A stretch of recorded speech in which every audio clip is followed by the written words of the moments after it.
Welcome everyone to the Public Podcast. I'm your host, Anne Berry. Today we are speaking with Bill Shufelt, co-founder and CEO of Athletic Brewing, a US-based beverage company brewing non-alcoholic craft beer.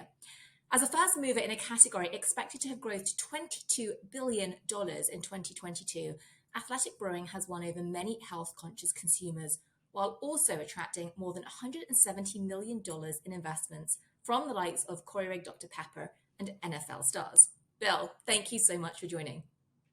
Hi, Anne. Thank you so much for having me on. Really appreciate being able to be here. Bill, let's start with the story of Athletic Brewing. Where did the idea come from to put together a company that was really taking on the non-alcoholic beer category in a very different way? Yeah, it really emerged out of a love of great food, great beer, and just a busy modern lifestyle. I was just a very much a busy, modern, healthy, active adult. I was trying to improve my inputs like sleep, diet, everything to Mhm. improve my outputs, performance, mindfulness, work production, everything. And non-alcoholic beer had been in this very negative space where really a lot of things about the non-alcoholic beer category probably lend themselves very well to the modern busy lifestyle.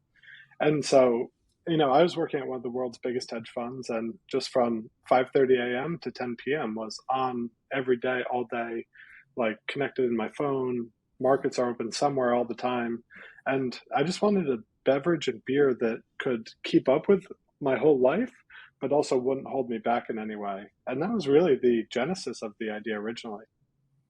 Let's talk a little bit, Bill, about the kinds of consumer trends that are driving demand. I've read studies that younger generations are increasingly turning away from alcohol and alcoholic beverages as a result. Is that part of what's feeding into the long-term shift in demand for your business? For sure. I think so. We all have information at our fingertips or health wearables or anything. The information at our fingertips is better than it's ever been before. So it is easier to get good information than it's ever been. We're not all just beholden to advertising anymore. Um, but also, the trends of health and wellness are so strong and will be strong for a long time coming. So this isn't like a small flavor trend or, Mm. it's not like vodka's out this year, whiskey's in, or tequila's in. This is has a real reason for being as a category. And that's why we think it's going to be a really durable mega trend. Despite the tailwinds that you've described, Bill, it's really hard to ignore the macro data. And we're seeing a lot in the headlines talking about how the strength of the consumer balance sheet, it's a little bit unclear how the consumer is actually doing right now. When you look at the macroeconomic trends, what are you seeing at Athletic Brewing in terms of the impact of rising prices across the supply chain, consumer discretionary spending getting pressured because real incomes aren't keeping up? What's the experience that you're having as you see demand for your products? Yeah. So, I mean, the sands have always been shifting below our feet at Athletics since we launched. Between 2018 and now is a very interesting economic environment. We call it probably the tail end of a major 20-year macro cycle of low interest rates, COVID, supply chain crises, now interest rates, inflation, everything. And, we're trying to just grow a really strong, steady long-term business and try to see through some of those peaks and valleys. So, like everyone, inflation does hit us, interest rates affect us. We are investing a ton in our manufacturing every year. Um, but that being said, we're trying to go really slow on price hikes to respect our consumer. And Mhm. yes, we are a premium product, but we're also at the same time an affordable luxury. So if people are cutting back on big ticket purchases, something like non-alcoholic beer could still be an affordable everyday luxury and reward that is attainable for people still in a very tough economic environment. And we're trying to meet them halfway on pricing there. So um, yeah, I realize also I didn't fully answer your prior question too about sobriety and the mega trend. I think there is a bit of a misconception that people are totally stopping drinking. I think people are drinking less, but we're also unlocking more occasions too. So we're over the last, call it 50 years, alcohol may have gone from 3 or 4 days a week to 1 day a week to less than 1 day a week for most of the population. We want to give people those reward occasions and great social and collegial and relaxing moments 7 days a week if they want it. So it's almost like we're re-unlocking most of the calendar for people to great occasions like that. And are you seeing that, Bill, across every age group? And are you seeing that across the different regions that you're present in? Talk a little bit about where Athletic Brewing sells its products geographically and what some of the differences might be. For sure, yeah. So, where beer has generally been a much more male-oriented audience, and speaking with very broad strokes, Athletics Brewing customers actually been almost 50-50 male and female. We have an unbelievable data, probably the best collection of first-party data in the beer industry due to our e-commerce platform. And so we interact with all of our customers directly and we can survey them and get their experiences. And so, it is every year it drifts younger and younger and more towards 50-50 male and female. I think it's about 76% of our customers are under the age of 45 now, where it was almost the opposite when we started. And in terms of where you're seeing the most growth, Bill, you're here obviously in the US. Talk a little bit about, from a national footprint, where you're seeing real growth. So the short answer is non-alcoholic beer is a big trend everywhere in the world. Most places had a head start on the US, where the average, as a percentage of the beer market worldwide, the average is 5% of the beer market is non-alcoholic beer. In the US, when we started, it was only 0.3. It's up to about 2% now, so we're on our way, but still way below the worldwide average by about 3%. We are seeing huge growth in the US, of course. It's been the fastest growing beer category the last 5 years. The UK, Germany, Spain, Canada are all growing really fast. And it's tough. We're constantly balancing the decision. We're getting pulled in a lot of directions, but we're trying to really service our customers as well as we can. Given the supply chain and logistics complexities, we're focused on doing really good customer servicing in a few amount of countries right now, but we do plan on expanding significantly in the years to come. Let's talk a little bit about the competitive landscape, Bill. I mean, that's an extraordinary trend that you just described, from less than 1% of the US market being non-alcoholic to sort of that 5% now. Your Athletic Brewing, I think, has really helped raise awareness of the category, but other brands, particularly public companies, have been increasing their emphasis on the non-alcoholic, not only beer category, but also non-alcoholic ready-to-drink cocktails. We saw Molson Coors debut Roxy in January of this year, for example. Can you just talk a little bit about the competitive dynamic and what you have seen when you first started versus where we are today with the options available to consumers? It's super exciting. So the goal when we set out was that consumers could open up a menu and get everything non-alcoholic that they could in an alcoholic form. And alcohol wouldn't be the decider on their beverage quality or their experience. And 5 years ago, there were almost no name brands in the category. So it was none of the major global players had their flagship in non-alcoholic form, as far as I'm aware. But now you see Heineken, Corona, Guinness, Bud. Athletic has started to make this category cool and aspirational and high growth. And it's so exciting to see these mega brands come in now and validate what we're doing and help us tear down these walls even further. So it's, in terms of the overall category, we don't even think about things like in terms of competition. We're so confident in terms of the trends.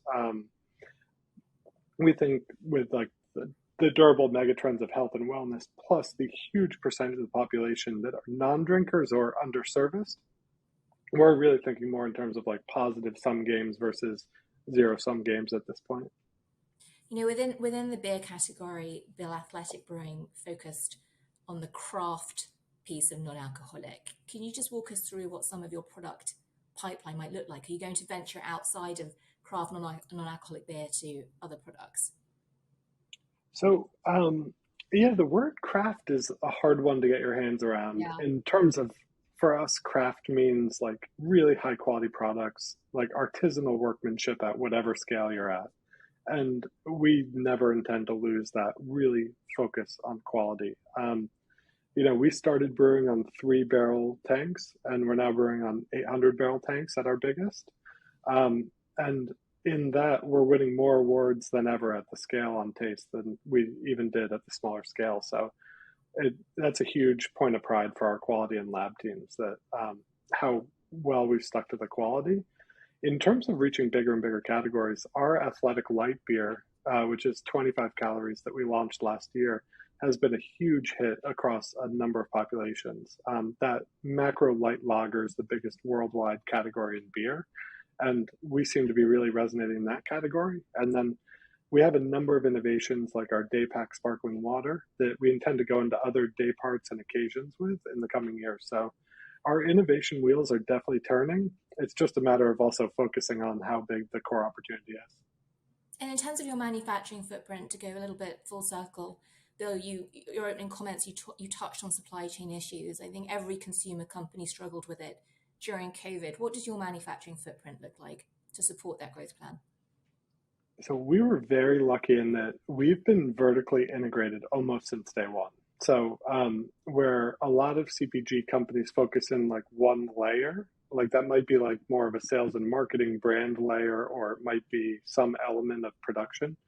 Athletic owns the full stack from ingredients to distribution. And in that regard, I think adjusting to all the unpredictable supply chain and logistics challenges of the pandemic was probably easier for our brand. Mm. But it wasn't even our intention when we started, though. The intention was to own our quality from start to finish, every single element of it. But now we have invested in every element of our business, so it has been a big competitive advantage. And as the category grows very unpredictably, we're one of the only players who can rapidly adjust to that scale. Bill, usually here on Public, we spend a lot of time talking about publicly traded companies. And of course, at Athletic Brewing, you are, at least for now, still private. So we've been trying to do a little bit of homework to figure out some more about the numbers of your business. And looking at the various articles and releases that you guys have put out there, it looks as though in 2021, there are public references to Athletic Brewing having about $37 million in revenue. Can you give us a sense for what your size or scale of business is now? Yeah, so we've continued to grow quite healthily since then. And there was an article out last week that pointed to some in the ballpark of some updated numbers, but we did grow almost 100% again last year. Okay. And yeah, it's really nice to be building as a public company. We have an incredible investor team that's long-term oriented. But we'll see what the future holds in terms of potentially being a public company someday. Kind of all options are on the table, and we're really building towards the long term with Athletic. We think we're really just getting going. Unaided awareness is still only about 5%. Our distribution is only about 20%. So there's a lot of people left to fall in love with athletic beers, and we're super excited to get it to them. You know, Bill, you're just complimentary about your investing partners. And in November, you announced raising a $75 million Series D round, including a $50 million investment from a strategic, from Keurig Dr. Pepper. First of all, congratulations. It was a very difficult time to be raising capital. I think we're all aware that it was a tough market and continues to be quite a tough market, particularly in that growth area. Your total funding is publicly reported to be about $174 million to date. Can you give any indication of valuation and what you think about what that level might be relative to a lot of uncertainty in growth valuations right now? Yeah, we're really proud of, we haven't always taken the highest valuation. We've taken the right partners and the right long-term decision for Athletic. And we're super proud of all our investors. It sounds cheesy, but with KDP, it really was all about the people. They're so collaborative, such good people.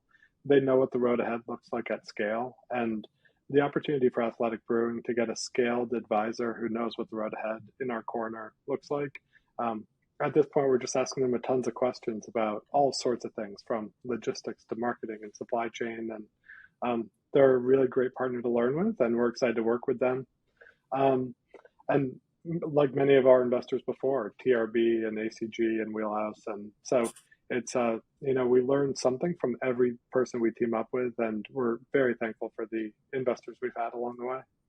So for now, Bill, you've talked about getting the advice of KDP. Is there any actual logistical support or hands-on sort of tangible relationship that's coming out of the investment, or is it truly sort of counsel and wisdom at this point in time?